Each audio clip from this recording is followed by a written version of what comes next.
Egypt is the other person and that they're playing the harlot with Egypt rather than turning to God. And so you have, again, all of these things over and over and over again.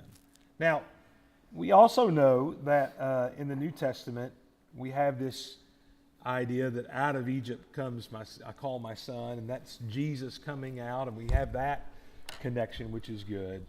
But overall, in the Old Testament, when you see Egypt pop up, that's not good. Not good. No, and really, if you look at it, if you stand back and look at, the fact that Jesus goes down to Egypt, it's not going to be good for Israel again when he comes back. Yeah. It's going to take 33 years, but they're going to get results in a backhanded kind of way. It doesn't play out well for them. Right. So Egypt represents all of this, and there's also this quote that says, God got Israel out of Egypt, but the real difficulty was getting Egypt out of Israel. Yeah. That was on page 33.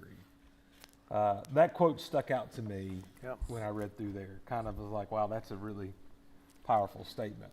And it was. You see that in Exodus 32. The golden calf is a direct connection to Egypt.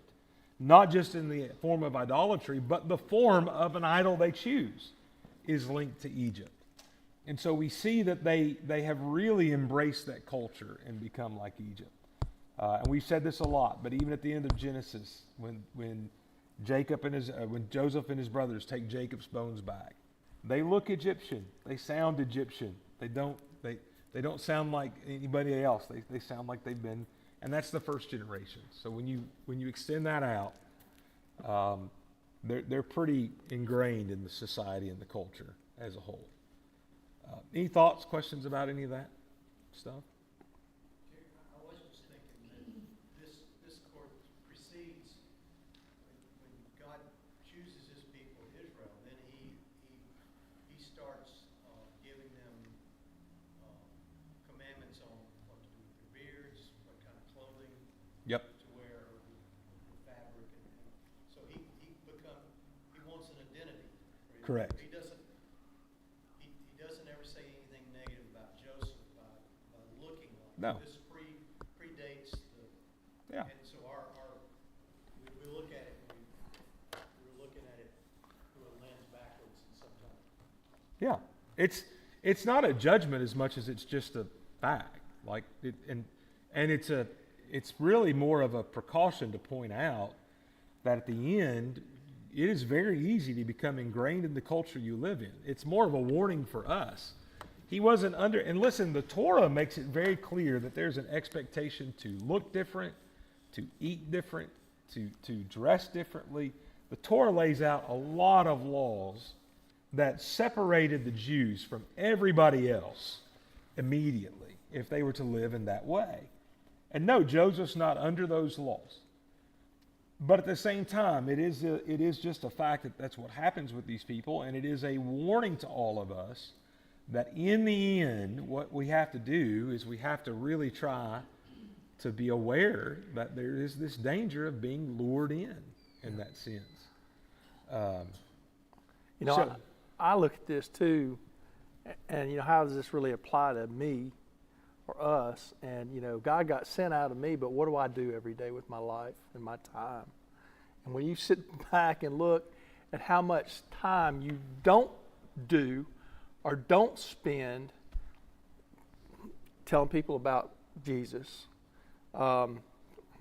feeding poor people, taking care of the sick, clothing people, how much time you don't do that, this applies to us, most certainly. We spend most of our day, most of our week, still in Egypt, if you will. Yep. I'd agree. Any other thoughts or anything about that? John, I was going to work. It's not going to work, obviously. It sounds working. Screamers can hear everything. But not in here. Okay.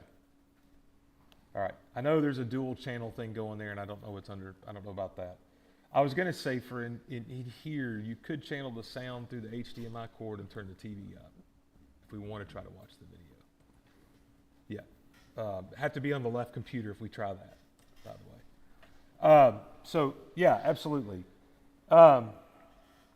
There's also this point, and I thought this was a really Yeah. good, solid point that was made in the book, that Solomon is presented as this new sort of Pharaoh.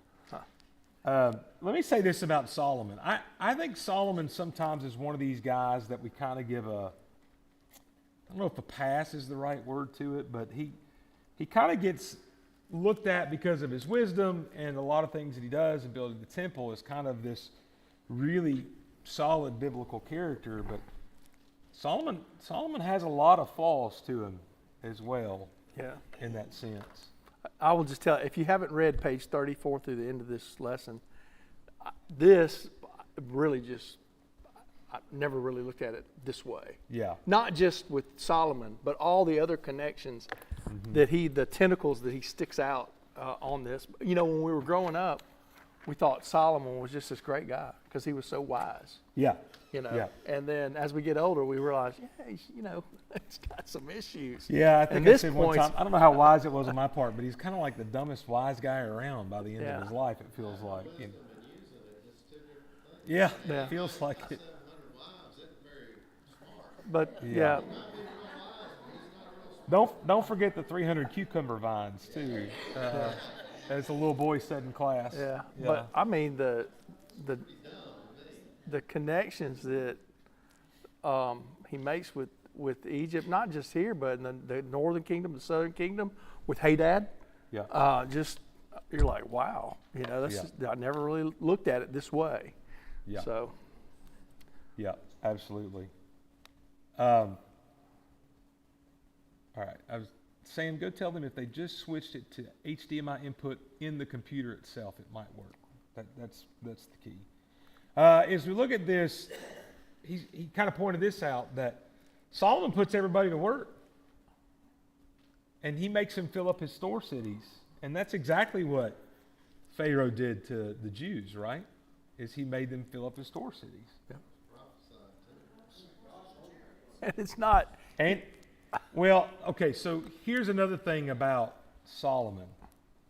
If you go back to Deuteronomy 17 and you read what's going on there in Deuteronomy 17, you can see the second point while they're trying to do that is Solomon violates every command, pretty much, to the kings in Deuteronomy 17.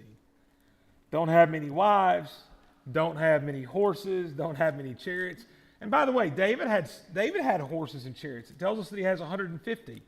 And so that might help us to understand what not many could be. At least 10 cucumber vines. Yeah, he had at least 10 cucumber vines too, one of which, or a couple of which, one of his sons stole from him. He didn't have 1,000 though. Yeah, he didn't. Yeah.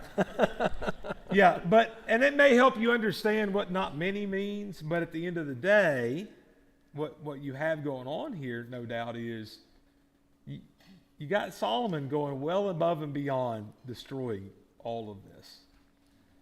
He has hundreds of chariots and horses. He has hundreds of wives. It reminds me, in my younger, more foolish days, I remember when I would go to camp in Florida every year, we would go to Disney World, and we would ride those the Sky Tram cars or whatever they are. And I don't know if you've ever been in those, but there's a list of like 10 rules. And so me and a couple of guys thought it'd be cool to break every one of them that we could, right? And we didn't get caught, by the way. So, but it reminds me of that. It's almost like Solomon saw this list of rules in Deuteronomy 17. It's like, Yeah. I think I'm going to break every one of those. And it's kind of hard to put your finger on how many horses was it, but it says he has 14,000 stalls. Yeah, yeah, So either he had that many or he was planning on yeah. getting that many. So It's way more than 150. yeah. Yeah, And yeah, David would go out of his way to hamstring, kill horses after a victory. That he might have, and you really don't think about him being this, making people go to labor. You think he's doing a good thing. He's building the temple after all. right. But it's not until after he dies that the old guys say, you know, your dad was real hard on us. and when I remember, you know, the first time you read that, you think, oh, there's whining. Stop whining. You know, that's what I interpret that. But no, So they did were Rehoboam's friends. They yeah, thought that- the same thing. But they were being honest with them, you know. Yeah, in fact, go back to the store cities. That's what happens with Rehoboam's, right? Is that Rehoboam ends up taking over, and the people are like, this burden's too hard. And that's when he goes and gets the counsel from the old guys who say, hey, the old guys are like, you need to lighten their load a little bit. This is too much. And his friends, when he goes to them, are like, oh no, the problem is you've not made their burden hard enough. And ultimately, it's that oppression, and it starts by Solomon. It's the idea of the store cities and the forced labor that ultimately leads to the divided kingdom. Yeah. So you And it points out in the book that Jeroboam becomes kind of like a Moses, right? In that he delivers those 10 tribes. And then what does he do? He turns around and recreates the sin of Exodus 32 by creating not one but 2 golden calves in Dan and Bethel. Because, again, he doesn't want anybody going back to Jerusalem for the feast. So he has to give a different way to worship is what ends up happening. So Egypt or Israel kind of starts out as this nice Egypt, and then develops into this hostile Egypt once again. It just keeps recreating itself. Yeah. You think we can try it, or? Yeah. We'll have to go back to the first slide and then Try to turn it on. try to click Turn that it off and and turn it on turn again. on the video for me, and we'll see what happens. Because it is the best video so far. I don't know if anybody's looked at it, but it's great, and it's the one time we don't have sound. So, will you click on that link?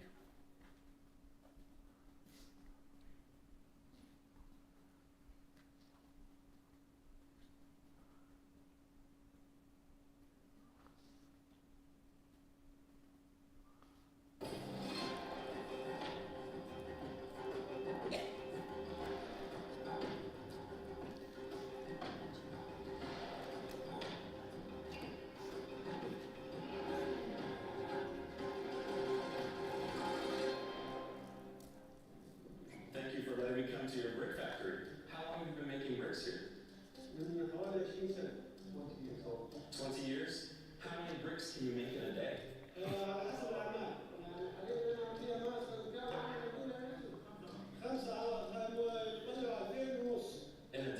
Yeah. So what goes into the bricks? بنجيب التربه اللي هو بالنسبه للحاجه اللي بتدخل في الطين يعني اللي هي بتخليها متماسكه لو من غيرها بيقول كده الجو يبقى ما فيش Oh, it will not hold together. اللي هي ممكن تغيب معانا بعدين Mix it and take out stones, little stones. Oh, he's looking for the stuff, so he's feeling as he goes. This looks hard. They used to do it. I have a great experience. For a normal guy, it's very hard. Yeah. So I wouldn't want to arm wrestle him. لا هو شجاع No, he said no.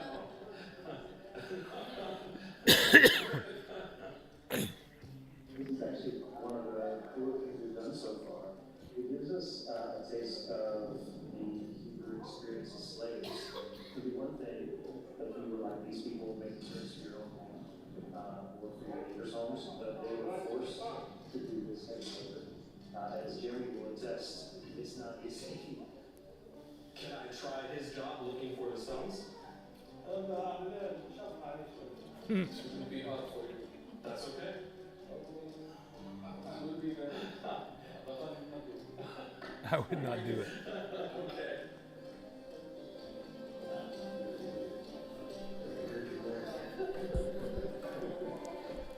So we're out here. Oh, that's heavy. I guess. It's nothing. It comes at you. It is muddy.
see it firsthand. It's a pretty amazing experience.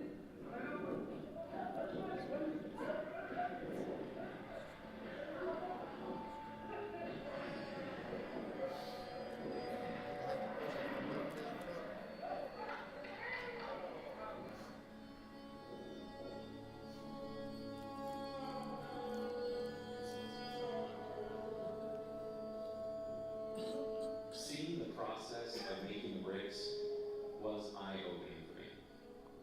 It would have been, and still is, back-breaking work. You're in the Egyptian sun all day, moving that heavy, dirty, smelly mud. To think that was made even harder once Moses initially asked Pharaoh to let the Hebrews go. That is hard to imagine.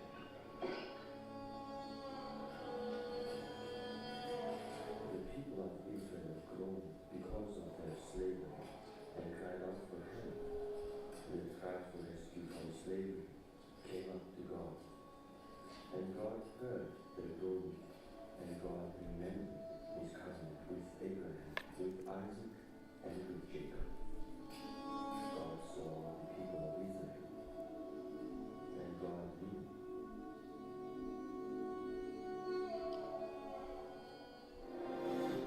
All right.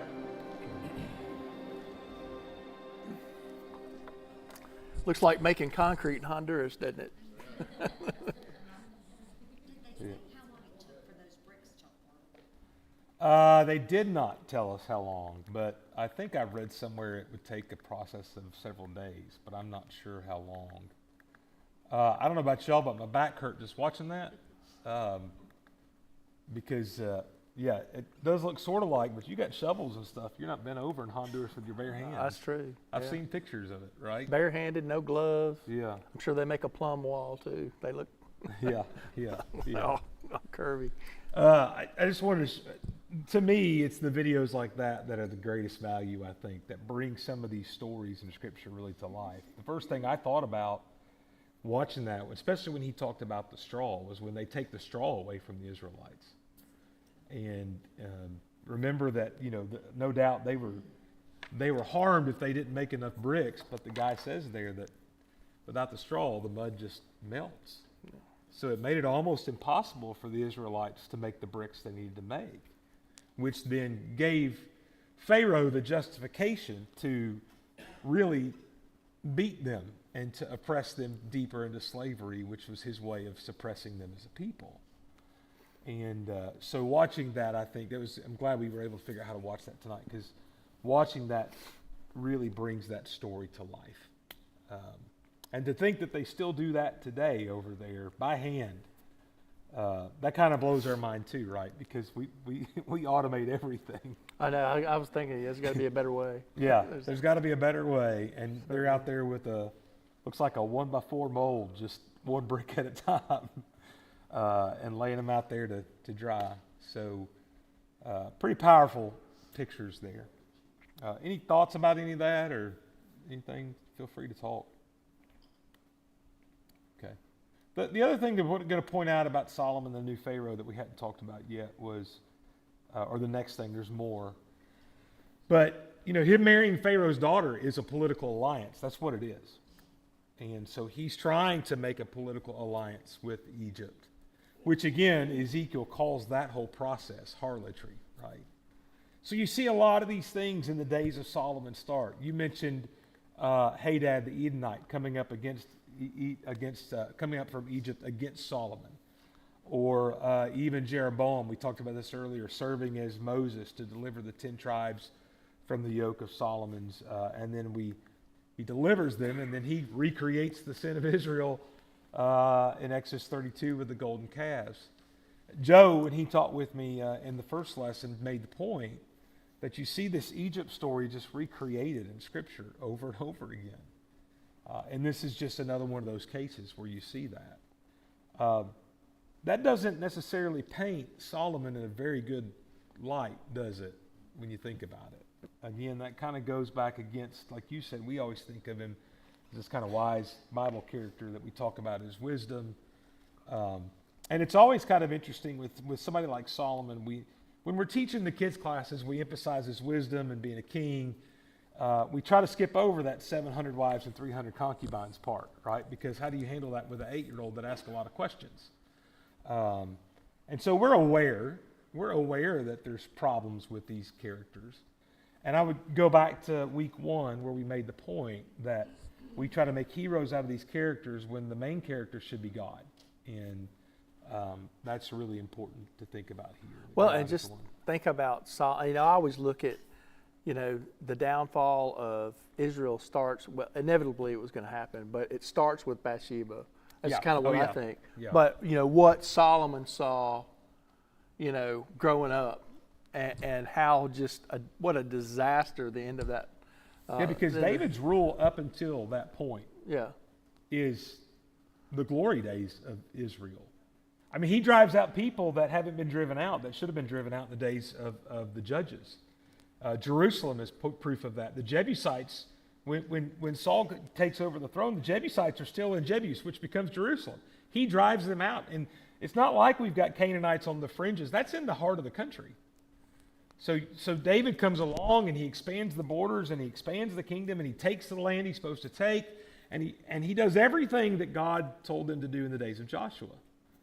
And then Bathsheba happens, and after that, there's nothing but trouble for David. There's another point, and it's a political point, but it still needs to be made. Solomon's years are the years of plenty and, Yep. and pleasure. Yep. And that doesn't mean God's is happy Right. necessarily. Right. I mean, there's a judgment that's about to take place at the end of Solomon's life. And Solomon does some great things. Hebrews doesn't address Solomon in terms of, Yeah. so obviously we don't know, we're not. We cling to Ecclesiastes, right? I think that's where we cling to Solomon, perhaps changing. Although there's a lot of modern scholars that don't think Solomon actually wrote Ecclesiastes, but because I think overall it seems like he did, and that's how it ends it. But anyway, yeah, you're right. I mean, we don't know, do we? And you're right. It's prosperous. It's very prosperous at that time, and that doesn't mean anything. There's no war. I mean, it just seems like God's blessing, and they are God's blessings. I don't want to minimize that. Yeah. It doesn't. His blessings in this situation don't necessarily equal his approval. Right. We need to remember that, especially. And I'm not trying to be an apologist for America or the flip side, but it's just that's not a guarantee that God's on your side. Correct. Prosperous. Yeah, yeah. And it's interesting, it is peace. One of the reasons he won't let David build the temple is because David was a man of war. And then you have this time of peace and prosperity, and the temple's built. And I do think there's a part of this that Solomon at the beginning started off good. Yeah. And much like David, there just seems to be this, and oddly enough, it's a woman issue just like with David, but it's women, in Solomon's case it appears, and just pulls him away. And God makes it clear, I'm going to let this go on. It's not going to get really, really ugly until after Yep. Solomon. And he does it for David, though. Yeah. He does it for David. Yeah, and also when you read the blessings and curses of Deuteronomy 28, there's a little bit of that escalation built into that curses. When you read that, there's a little bit of, okay, when you do this, here's the first level, here's when you keep doing it and you keep doing it, and captivity is like the final rung on the ladder, right? And what you see kind of in Israelite history is kind of they'll go out a little bit and they'll suffer, and then they might come back to God, and then they'll go out a little further, and it takes them a while to get. And you have those bright moments in Judah, not in Israel. If we look at the divided kingdom, you have the Josiahs. You have, one of the more interesting ones is we do this Hezekiah. We think about Hezekiah. If you go look on the chart, he's a good king. And you look at Manasseh, he's a bad king. But what's really interesting is Hezekiah starts as a good king and ends as a bad king. And Manasseh starts as a bad king and ends as a good king. And so we sometimes forget all of that as well. So you have those moments when they do well and then when they don't. But again, just these patterns of Egypt popping up over and over again are really important to to see. And I thought the book did a really good job of bringing all that out. Oh like you yeah, said. I would have never. By the way, to put faces with names, Yeah. Craig DeHutt, which is the main host that made the bricks, Jeremy DeHutt. Jeremy used to preach at Cahaba for a while. He's out in Texas now. His brother Craig was the cameraman he challenged to the competition. Their brother-in-law is in the orange hoodie in that clip, named Justin, who's the one that told him to gird up his loins, which made me laugh a little bit. Justin, the brother-in-law, is Justin Dobbs, who wrote this book. So that kind of lets you see the connections there along the ways. Yeah. Yeah. When I talked to Jeremy about the book, Jeremy said, yeah, we turned that over to Justin. When he turned it back to us, he got a little bit out of hand with how much he put. And I thought, well, I'd let him write the rest of your material because it seems to be really good so far. We got about 3 or 4 minutes. Let's talk about some questions. What kind of suffering did Israel experience in Egypt? And I think the question said, was it mental? Was it physical? Was it emotional? Like describe the suffering of Egypt. Well, how would you describe it, or the suffering of Israel in Egypt? Huh? It didn't start off bad at all. No, yeah. Escalate. Yeah. Escalatory. And it got to be the point where they needed a Savior. They needed Moses, to come. Yep. And I think it was physical. Mentally they wanted to stay there, even though they were getting killed. They gave Moses a hard time Yeah. when he came back. You read the Kohath and his descendants of Levi. Those people are still living to be 120 years. I mean, can you imagine making brick? Man, I can't imagine putting in a decent day's work. Yeah. I mean, that's nothing like that. I mean, Gary and I were putting a roof on the shed this week. We had to split it over 2 days, 2 old guys roofing. I mean, I can't speak for Gary, but I woke up sore. Yeah. Just swinging a hammer. They probably drank whole milk. I think the men think more about the physical, but as a woman, I think about the mental anguish of having someone take your baby away. I was going to say, if you read all of Ephesians 1, like it asked you to, I often think about the midwives who make the decision to hide these male children and lie about it to Pharaoh. And, that's not physical torment, but I can't imagine the emotional, mental torment to look at the greatest leader in the world at the time and to lie to his face because you're protecting these children. Which is what they did. And God blessed them. It says God blessed them. But the courage it took for them to do that. I think it's probably all of the above, because even the physical, and I agree, there's a lot of physical, and they were beaten, and they were forced to do hard labor. But also, there's a lot of mental anguish that goes with that kind of physical labor, I think, to a large degree. And sure, you get accustomed to it. But you think about the mental anguish of it. Am I the next one to get beat for not making the bricks right? I mean, there's all of that. So, And hiding out watching the child float. yeah, Wondering if he's going to live. if he's going to live. Yeah, that, Because then it goes back and they're going to go through and start just throwing the male children in the river. Well, eventually you get numb to it. I mean, look at the stuff you get numb to today, Yeah. from 200 years ago. I mean, you kind of get numb to it. And I think that's what happens in the wilderness. I think because of the new suffering as compared to the suffering that they had. At least they had houses, and at least they knew where their food was going to come from. Part of it was the fear of the unknown. Yeah, yeah, They knew what they had to deal with in Egypt, but when they were in the wilderness, yeah. they didn't know what was next. And they're completely dependent on Moses and God in the wilderness. They don't even know where they're going. They're just following this cloud, right? So I think a lot of it all goes together that way. I'm going to go ahead and stop because we're out of time. Appreciate John and Christian working to be able to get us to at least watch the video and all that. I know it's frustrating when things don't work right, and they pulled through. And thank you for your comments, and we'll look forward to seeing you Sunday morning. Thank you.